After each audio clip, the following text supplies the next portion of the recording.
Ang taong ito ay tinatawag na karit ng kamatayan. Dahil kahit walang dala ay kayanan niyang pabagsakin ang 12-dosenang mandirigma.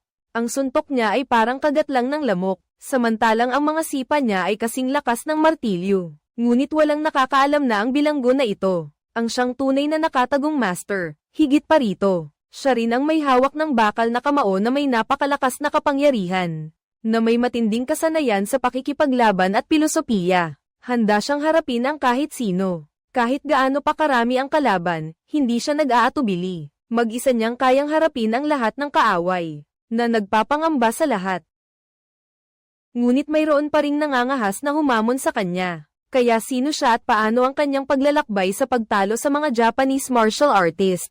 Kaya't inaanyayahan ko kayong panoorin ang isang obra maestra ni Scott Adkins, na kasalukuyang pinag-uusapan sa mga sinehan. Ang tawag ay Prisoner of War noong ikalawang digmaang pandaigdig. Ang teritoryo ng Pilipinas ay itinuturing na isang estratehikong lokasyon sa pagkuha sa karagatang Pasipiko ng mga dakilang imperial na bansa, at ang Hapon ay isa sa kanila. Naglatag sila ng maraming nakatagong base militar sa malalawak na tropikal na kagubatan sa baybayin upang pigilan ang plano. Dito, nagpadala ang mga kaalyado ng puwersa ng Himpapawid upang lipulin ang mga pasista. Mula sa Himpapawid, isang araw, ang isang fighter plane ng Royal Air Force ay biglang sinalakay at tinamaan ng bala. Agad na nagparachute sa dagat ang dalawang piloto, ngunit nang makarating sila sa pampang, isa na lang ang nakaligtas, si James. Isang mahusay na marine na sinanay at naging piloto. Hindi niya na ibinalik ang kanyang kasamahan sa bansa. Inayos niya ang libing ni James at siya mismo ang naghukay ng libingan. Nang sumunod na umaga, habang nagpapatrolya ang mga Hapon na pasista, nagulat sila nang makakita ng isang kakaibang jacket at isang bangkay na bagong libing.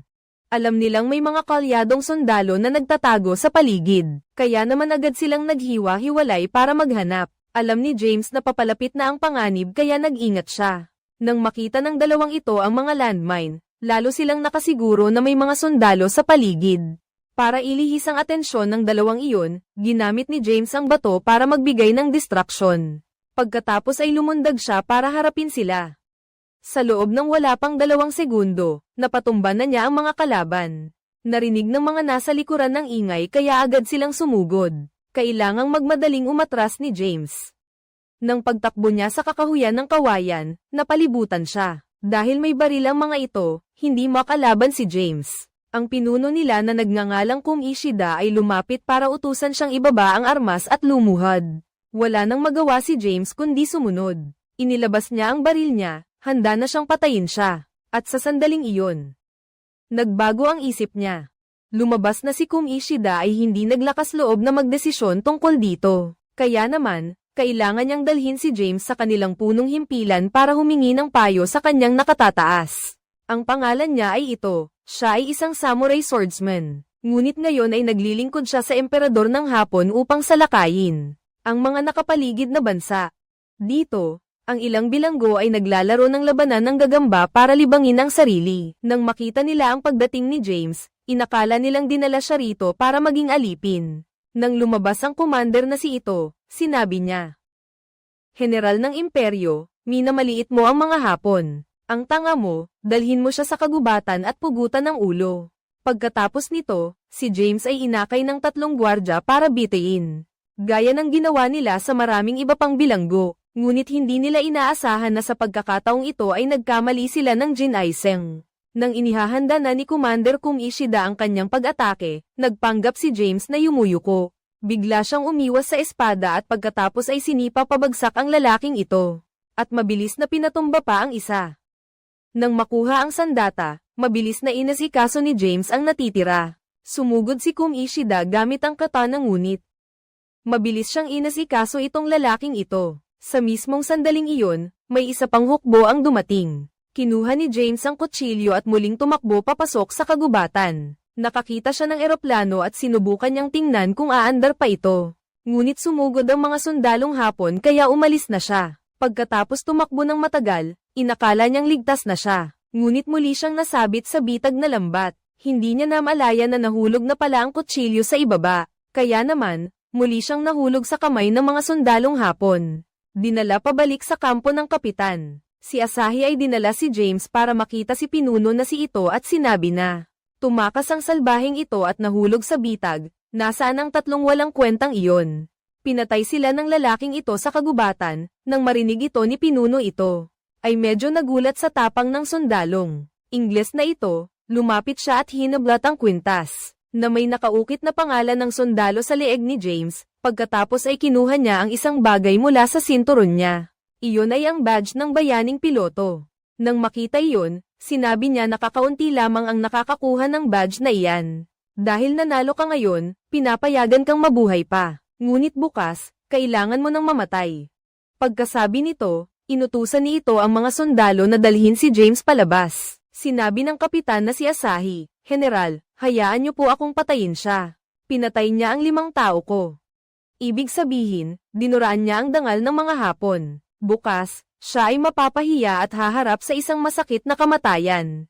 Naiintindihan mo ba? Sa labas, dinala si James sa isang bahay na gawa sa kahoy. At ikinulong sa loob noong gabing iyon, bumalik ang ibang mga bilanggo pagkatapos ng isang araw ng paggawa. Masayang masaya ang ibang mga bilanggo.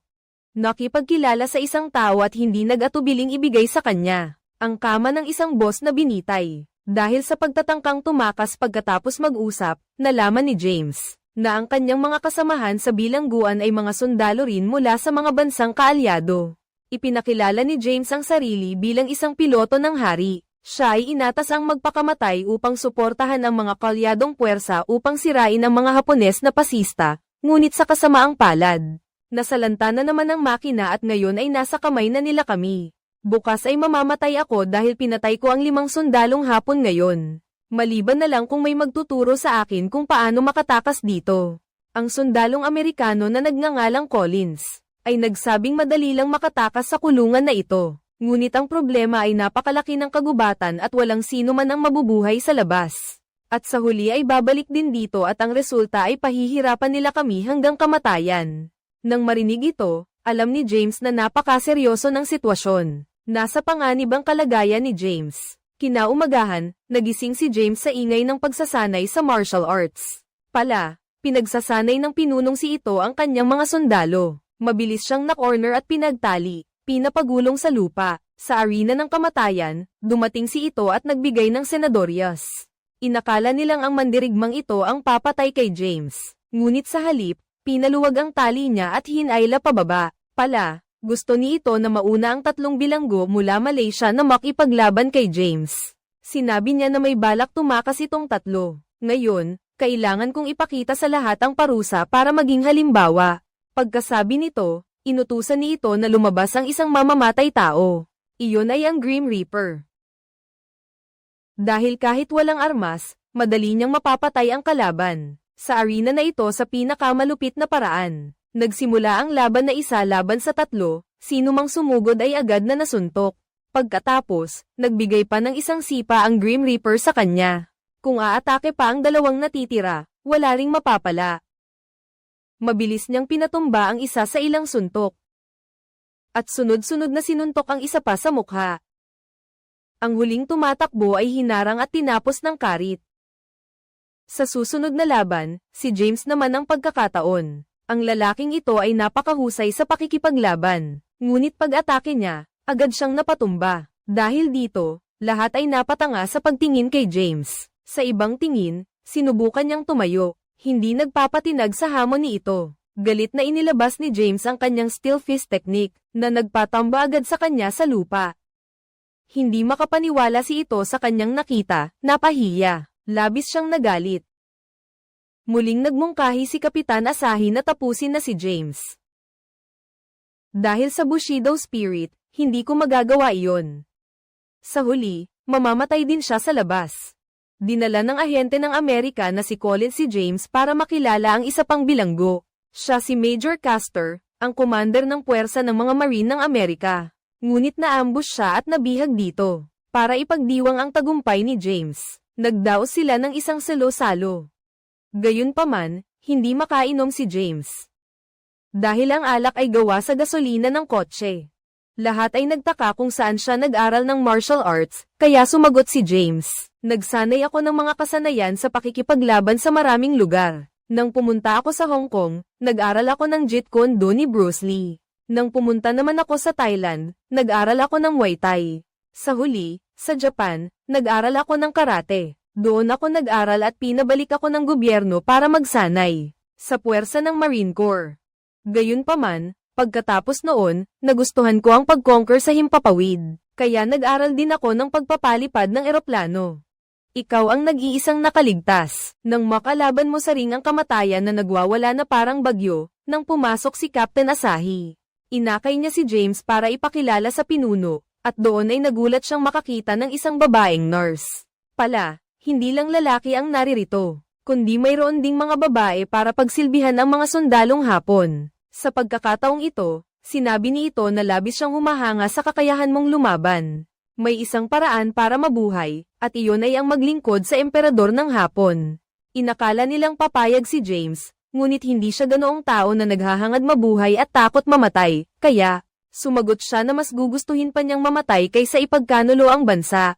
Kaya hindi niya maibebenta ang kanyang sariling bayan, alam na ang isang taong kasing tapang ni James. Mahirap siyang kumbinsihin kaya kinuha ni ito ang kanyang katana, at nagbanta na tiyak na mamamatay ka bukas. Ngunit nanatiling matatag ang isip ni James, at hindi siya natinag kinabukasan ay muling nagplano si ito upang pabagsakin si James. Ngunit pinangunahan niya ang hukbo ng mga bilanggo ng alyado, diretso sa arena ng kamatayan at tumayo sa entablado upang salubungin sina James ang tatlong pinakamahusay na mandirigma ng mga sundalong Hapon. Sa utos ni ito ay nagsimula na ang laban. Walang awa si James na nagbigay ng malalakas na suntok, kahit na hindi basta-basta ang tatlong iyon. Ngunit kinailangan pa rin nilang tiisin ang mga kamao ni James. Isa-isa silang madaling pinatumba ni James, kahit na matigas silang umatake sa kanya. Umikot si James at nag-spin ang kick para itumba ang isa sa ring. Ang isa na medyo matibay ay binuhat niya ng pabaliktad at nawalan ng malay, habang ang huli ay sumugod. Hindi masyadong sumuntok si James kundi nag-attempt siyang i-choke out para tapusin na siya. Ngunit sa huli ay muli siyang nagpigil, ito. Nabigo na naman kaya't labis siyang nagalit.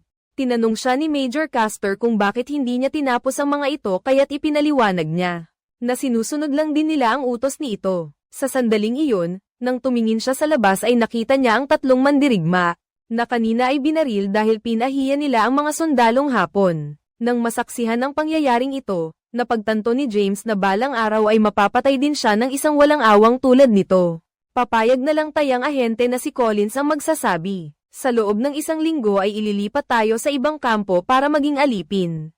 Para makalaya sa kamay ng mga Hapon, naisipan ni James ng isang paraan.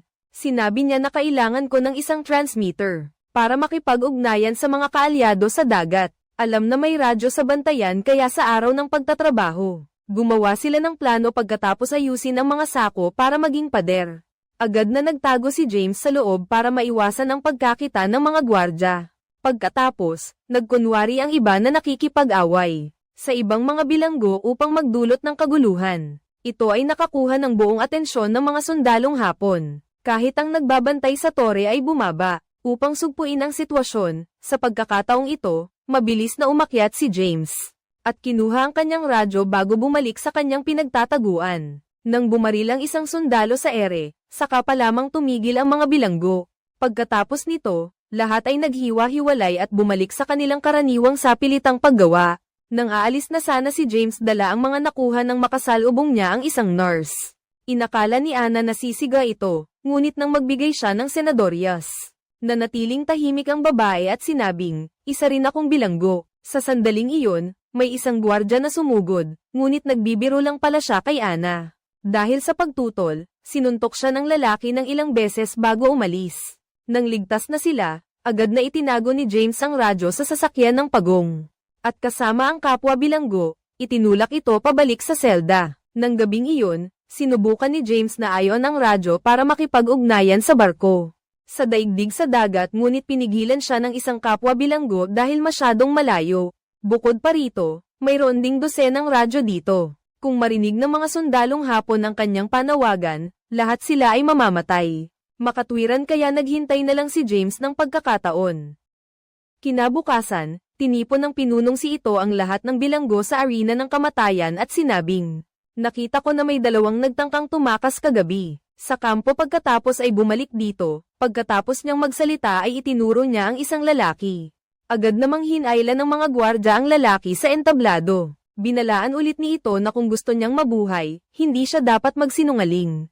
Sabihin mo sa akin kung sino ang tumakas kasama mo. Akala niya na kapag umamin siya ay makakatanggap siya ng awa, kaya itinuro niya at ibinenta ang kanyang kaibigan. Ngunit si ito pala ay isang traidor. Binalewala niya ang kanyang salita kaya agad siyang nag-utos. Dalawang ulo ang humiwalay sa leeg, subalit dahil sa nangyaring ito, nakaisip si James ng paraan para tulungan ang mga bilanggo. Nang makatakas mula doon noong gabing iyon, tinanong ko ang kasama kong bilanggo na nagngangalang Johnny, kung paano makakalabas sa kampo nang hindi nalalaman ng mga gwardya. Sa simula, natakot ang lalaking ito na madamay kaya hindi siya nagsalita.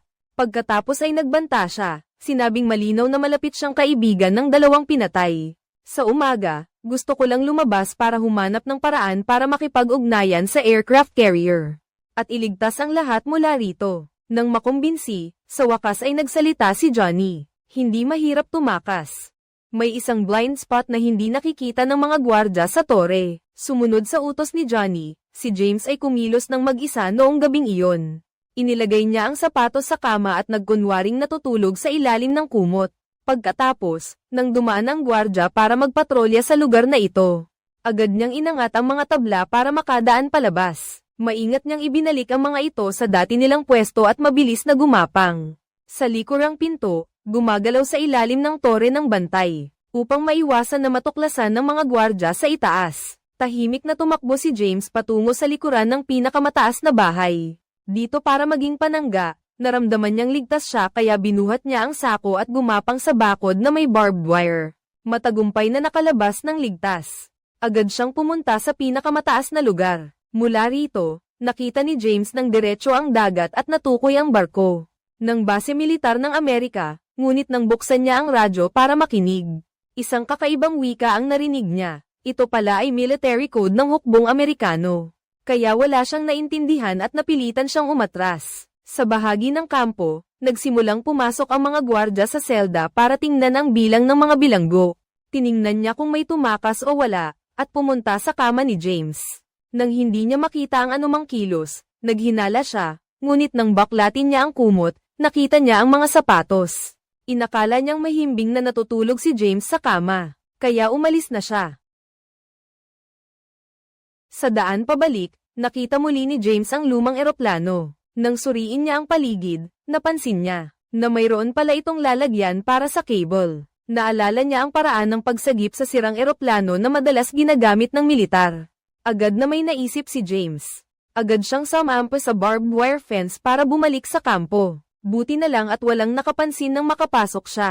Kinabukasan sa oras ng pag-aayos ng lupa, ikinwento ni James ang lahat kay Collins, ang ahente, at kay Major Castor. Nakita ko ang aircraft carrier ng militar ng Amerika. Ngunit gumamit sila ng military code kaya wala akong naintindihan. Si ito ay abala rin sa bagay na ito. Sinusubukan niyang alamin para makinig sa mga plano ng opensiba ng militar ng Amerika. Sa daan pabalik, nakakita ako ng isang lumang eroplano. Kailangan lang nating atali ang mga cable na nakahanda at ang fighter jet ay makakababa ng altitude. At hihilahin ito pataas sa himpapawid. Siyempre lahat ng mga bilanggo ay nakahanda ng nakaupo sa loob at makakatakas sa kagubatang ito. Nagsalita pa lang si James nang muli siyang ipasok ng mga sundalong Hapon sa loob ng tolda. Para makipagkita kay pinunong ito, sa pagkakataong ito ay magalang siyang kumuha pa ng upuan para paupuin siya.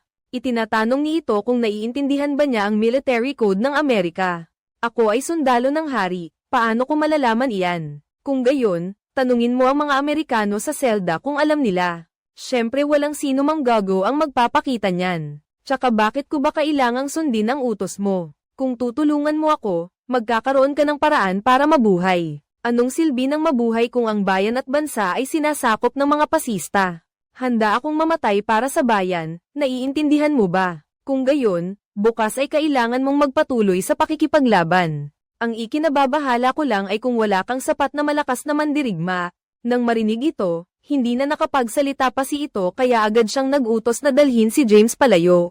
Ipinamalo niya ang kamao niya sa mesa ng galit. Kinabukasan, Itinali ni ito ang dalawang kamay ni James sa dalawang kahoy sa gitna ng arena ng kamatayan. Pagkatapos ay tinitigan niya ito ng may paghamon, nang walang sinasabi, kaya pala sa pagkakataong ito, gusto ni ito na pahirapan muna si James bago siya hayaang pumasok sa laban. Isang mabait na sundalong Hapon na nagngangalang Kenji, ay nagbigay kay James ng isang patpat ng inunguya upang mabawasan ang sakit. Pagkatapos noon, nagpalitan ang tatlong ito sa pagpalo sa kanya ng paulit-ulit. Si James ay walang magawa kundi ang magtiis na lamang. Sino mang makakita sa pangyayaring ito ay nadarama ang sakit para sa kanya. Ngunit walang naglakas loob na gumalaw pagkatapos ng ilang sandali ng pagpapahirap. Sa wakas ay bumagsak din si James nang makita iyon. Tinanggalan nila siya ng tali upang ihanda ang susunod na laban. Ang walang kwentang ito, dahil may armas, ay paulit-ulit na sinaktan si James. Pagkatapos ay sinigawan niya itong tumayo at lumaban. Biglang inagaw ni James ang tungkod at tumayo para gumanti. Hindi kalaban ng binata ang mga payat na ito.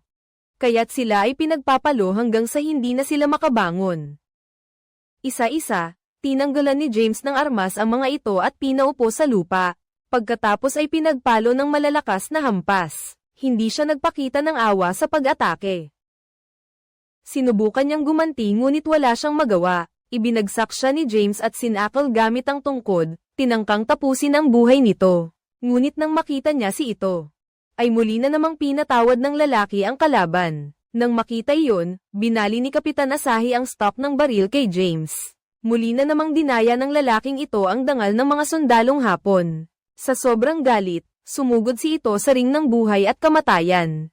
Pagkatapos ay kinuha ang baril at binaril ang ilang bilanggo. Sa pagkakataong ito, si James ay masyadong pagod kaya nawalan ng malay nang magising siya. Nakita niya ang sarili niya sa treatment room. Sinabi ng nurse na si Anna na binigyan ka na ng painkiller at nawalan ka ng malay sa loob ng 2 araw. At inutusan niya akong gamutin ka para gumaling ka sa pagkakataong ito. Nagpasalamat si James sa dalaga at tinanong kung sino siya, at sumagot si Anna. 3 buwan na ang nakalipas, dumaan ang mga Hapon at pinatay ang medical facility kung saan ako nagtatrabaho. Pagkatapos, dinakip nila ako at ang ilang tao pa para dito para gamutin ang mga sundalo. Nang maunawaan ni James ang lahat, nangako siyang susubukang ilabas ang lahat ng bilanggo mula sa lugar na ito. Ngunit, hanapan mo ako ng isang signal flare. Habang nag-uusap sila, may isang gwardiya na pumasok at pumihil sa kanila. Matapos umalis ni Anna, ipinagbawal sa nurse na kausapin ang bilanggo, at nakatulog din si James. Pagmulat niya ng mata, nakita niya ang isang katana na nakatutok sa kanyang leeg. Hindi iba kundi si Kapitan Asahi at si pinunong ito.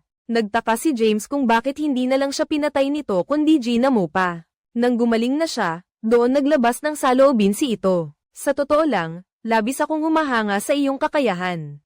Gusto kong maging tagapagsanay ka para sa hukbo. Alam mo ba, ang isang tunay na mandirigma ay laging may mithiin. At ang siniserbisyuhan ko lang ay ang aking bansa. Bumalik ka na sa kampo at mag-isip ka, kung hindi, pagsisisihan mo iyan. Pagkasabi nito ay umalis na si ito, at bumalik din si James sa kanyang selda.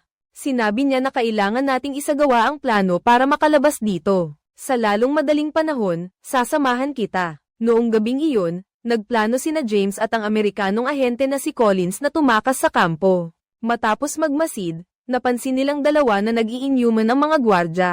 Isang pagkakataong minsan lang sa 1,000 taon. Pareho silang agad na nagtago sa likod na pinto ngunit malas at nakasalubong sila ng isang lalaking umiihi. Agad na pinatumba ni James iyon pagkatapos ay sumugod si Collins para asikasuhin siya. Sa sandaling iyon ay lumapit ang sundalong Hapon na si Kenji. Naalala ni James na tinulungan siya nito noon kaya alam niyang mabuti itong tao. Kaya hinailan ni James si Kenji papasok ngunit hindi pinayagan si Collins na kaibigan niya. Nagumalaw ayokong patayin ka, naintindihan mo? Pagkasabi nito ay, pinakawalan ni James ang binatilyong ito at talagang tila wala siyang nakita. Pagkatapos ay nagmasid at nagbigay ng senyales sa dalawa na mabilis na bumalik sa kampo. Dahil sa aberya, kinailangan ni na James at Collins na bumalik. Ang mas nakakagulat pa, pinatay ni Major Castor ang isang gwardya para tulungan silang dalawa. Pagkalipas ng ilang sandali, sumugod nga ang mga gwardya sa selda. Para tingnan ang bilang ng mga bilanggo. Buti na lang at nakabalik sina James, Collins, at Castor sa tamang oras. Kung hindi, siguradong patay silang lahat. Kinaumagahan, ipinatawag ni ito ang lahat ng bilanggo sa plaza. Ngunit sa pagkakataong ito, hindi si James ang nasa plataporma, kundi si Major Castor, ang tagapagsanay ng puwersa. Ang US Marines bago magsimula ang laban. Sinabi ni ito na may pinatay na gwardya kagabi. Sino man ang gumawa nito ay mabilis na lumabas dito. Natatakot siyang basta nalang papatayin ang mga bilanggo kaya si James ay umamin na siya ang gumawa nito. Nakita ni ito ang pagiging bastos ni James. Nilate ni ito na may tapang siya subalit gusto ko siyang patawarin. Kapalit nito ay ipakita mo sa akin ang iyong still fist technique. Pagkasabi nito ay inutusan niya ang mga gwardya na magdala ng isang bilanggo sa harap niya. Pagkatapos, sinabi ni James sa akin na suntukin ang lalaking ito. Sumagot si James na hindi ko sasaktan ng isang inosente. Dahil sa sobrang inis, hindi na siya sumagot at agad niyang binaril ang bilanggo. Nang matapos ang pagtakas at pagpatay sa gwardya. Ngayon, turno na ng lalaking si Castor. Hindi na naghintay ng isang segundo, agad siyang kumuha ng inisyatiba. Hindi nga nagkamali ang reputasyon niya bilang tagapagsanay ng mga sundalo ng US Marines. Ang mga atake ni Carter ay hindi magarbo ngunit napakalakas. Hindi nakalaban ang dalawang sundalong Hapon na ito ng bagbog sarado niya. Nagkaisa silang sumugod ngunit walang silbi. Hindi pa man sila nakakalapit ay bagsak na sila. Sa huli, itinulak ni Carter ang dalawa papasok sa bahay, tumagos sa pader, at sinuntok sila. Nang makita ito, nag-init ang ulo ni pinunong ito kaya napilitan siyang pumasok sa bahay. Kung hindi sila pinigilan ng mga gwardya, natapos na sana ni Carter ang dalawang ito. Dahil sa inis, pumasok si James sa kampo para hamanin si ito. Huwag mong pahirapan ng ibang mga bilanggo, nilalabag mo ang batas ng digmaan. Dito, kahit anong gusto kong gawin, gagawin ko. Naiintindihan mo ba, bakit hindi mo ako nilalabanan? Pagkarinig nito, nag-init agad ang dugo ni ito at inutusan ng mga nasa likod niya na pigilan si James. Pagkatapos, suntukin siya sa ulo at sabihin, ako ang pinuno. Kung sino ang gusto kong patayin, kailangan niyang mamatay agad. Si James ay hinayla palabas para patuloy na pahirapan. Nang lumapit ang ahente na si Collins, sinabi niya na, wala na tayong masyadong oras. Kailangan nating makontak ang aircraft carrier ng Amerika ngayong gabi. Basta't gagamitin mo ang military code para makontak sila, kahit ang mga sundalong Hapon. Kahit makinig man kami ay hindi pa rin namin maintindihan kung ano ang nangyayari, ay paangat ninyo ang eroplano sa himpapawid gamit ang eroplanong Amerikano. Magpapaputok kami ng signal flare para ipaalam sa kanila ang aming lokasyon. Pagkatapos nilang magkasundo sa plano noong gabing iyon, muling lumabas ang dalawa gamit ang kanilang radyo. Sa pagkakataong ito, sa kabutihang palad, walang nakapansin sa kanila kaya mabilis silang nakarating sa tuktok ng burol. Dito, inayos ni Collins ang frequency at sinubukang makipag-ugnayan sa aircraft carrier. Agad naman silang nakatanggap ng tugon gamit ang military code ng Amerika. Sinubukan ni Collins na sabihin na may isang eroplano sa kagubatan na may nakahandang kawit. Iangat ninyo kami sa himpapawid para makatakas kami sa kamay ng mga sundalong Hapon.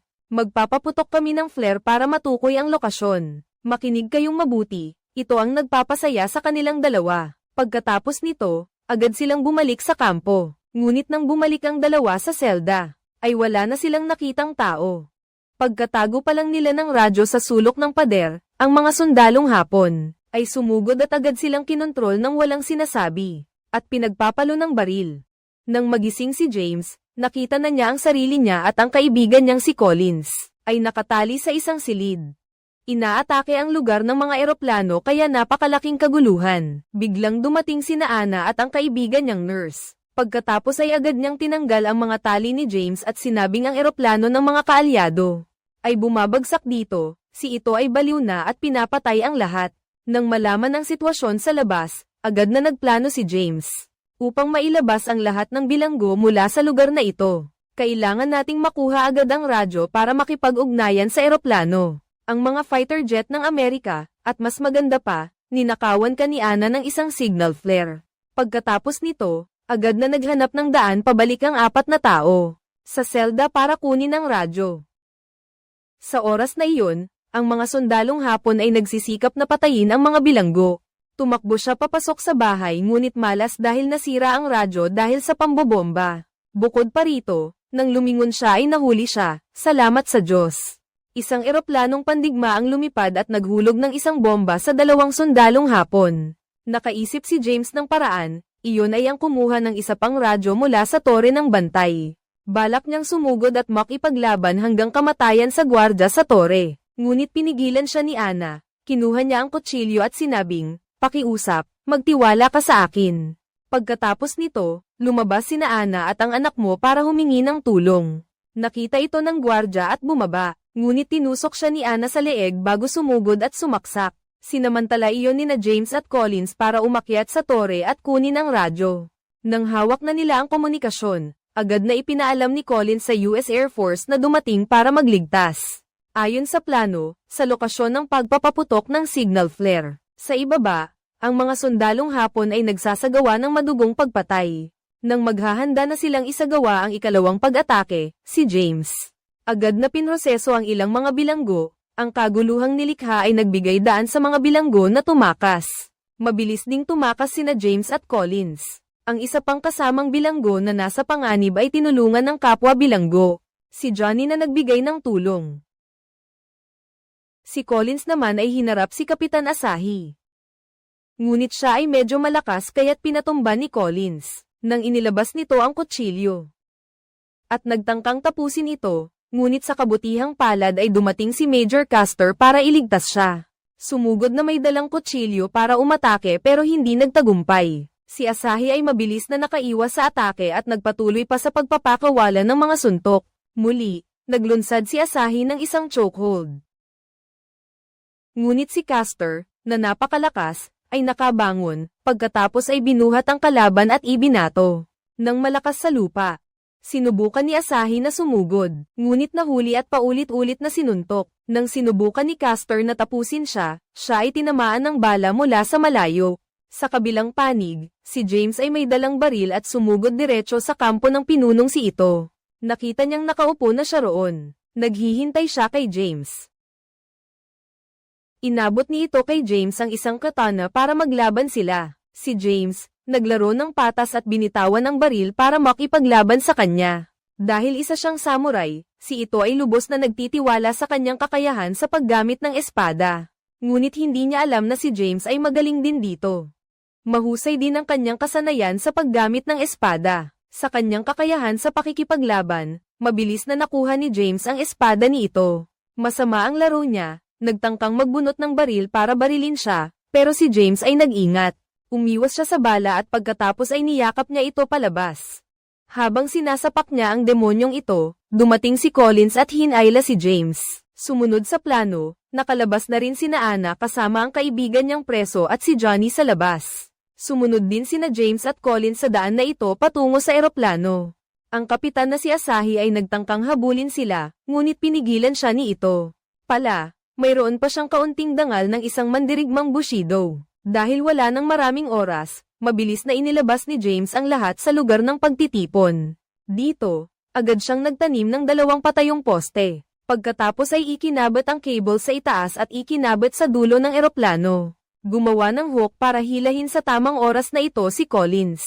Gumamit ng radyo para makipag-ugnayan sa eroplanong pandigma ng Amerika. Pagkatapos ay nagpaputok siya ng signal flare para ituro ang lokasyon ng eroplano. Sa kabutihang palad ay napansin ito ng mga Amerikano kaya't lahat ay pumasok sa loob.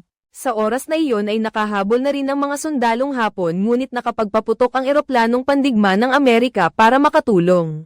Ang mabait na si Kenji ay namatay habang si James ay walang magawa. Ang eroplanong Amerikano ay nagpababa ng altitude pagkatapos ay ibinaba ang bakal na kawit. Ikabit sa nakahandang cable at hilahin ang eroplano. At pagkatapos nga nito, ang eroplano ay naiangat sa ere. Sa wakas, lahat sila ay nailigtas. Si James, kasama sina Collins at ang ibang mga bilanggo, ay labis na nagalak. Lahat ng pagsisikap ay nagbunga. Alam ni James na marami pang bilanggo ang hawak ng mga Hapon. Kaya naman, nanumpa siya na babalik upang iligtas silang lahat. 8 taon matapos ang ikalawang digmaang pandaigdig. Pumunta si James sa Japan para hanapin si ito at dumiretso sa dojo niya. Ngunit nakita lang niya ang ilang batang mandirigma. Tinanong niya kung nasaan ang lalaki sa larawan. Iyon ang tatay ko. Ano ang kailangan mo? Ako si James, dating bilanggo sa ilalim ng tatay mo sa gubat, sa Pilipinas. Kaya ikaw pala si James. Binabanggit ka pa rin niya, ang piloto, nabihasa sa mga paraan ng pakikipaglaban ng silangan at may kamaong bakal. Hinamak mo ang mga hapon at naglakas loob kang pumunta rito. Pagkasabi nito, agad na naghanda sa laban ang mga alagad. Gayunpaman, hindi alam ng mga ito kung sino si James. Kaya't kailangan nilang tanggapin ang masamang kapalaran. Sila ay pinagpukpok ng todo. Para kay James, ito ay maliit na bagay lamang. Nang makita ng lalaking mahaba ang buhok na natalo ang kanyang mga alagad, pinahinto niya ang lalaki. Pagkatapos, tinanong niya kung ano ang layunin ng pagpunta mo dito. Ang tatay ko ay namatay na 2 taon na ang nakalipas. Nang marinig ito, nagbigay ng pakikiramay si James at naghanda ng umalis. Gayunpaman, pinalabas ng anak ni ito ang lahat ng mandirigma, at sinabing gusto niyang makita ang bakal na kamao mo. Sumugod siya pero wala siyang nataman. Kahit mahina lang ang palo ni James, nakalamang na siya. Sa huli, bumagsak sa sahig ang lalaking mahaba ang buhok at sinubukang tumayo. Humingi siya ng, "Pakita mo sa akin ang Iron Fist." Nang akmang aalis na si James, tinawag siya nito ulit, at sa huli, inilabas niya ang teknik na ito ng may buong lakas. Ngunit hindi niya kinuha ang buhay nito. Talagang walang makakatalo sa lakas ng Iron Fist. Ay nalalayan ni James na tumayo ang lalaking mahaba ang buhok at naghanda ng umalis. Gayunpaman, bigla siyang kumuha ng isang kahon at ibinigay ito sa kanya. Nang buksan ni James, ang nasa loob ay ang hinahanap niya. Iyon ay ang kwintas na may nakaukit na pangalan ng sundalo at ang insignia ng piloto. "Bayani, sinabi ng aking ama na darating siya rito balang araw para dito." Hindi nagsalita si James at umalis. Ipinapakita sa atin ng pelikula na ang digmaan ay lubhang malupit, subalit ang pagmamahal sa bayan ang magtatagumpay sa lahat. Upang makamit ang kalayaan na mayroon tayo ngayon, isinakripisyo ng ating mga ninuno ang kanilang dugo. Kaya't dapat tayong magkaisa, mga susunod na henerasyon, upang itayo at ipagtanggol ang buong teritoryo ng ating inang bayan, ang Sosyalistang Republika ng Vietnam. Pagmamahal sa bayan.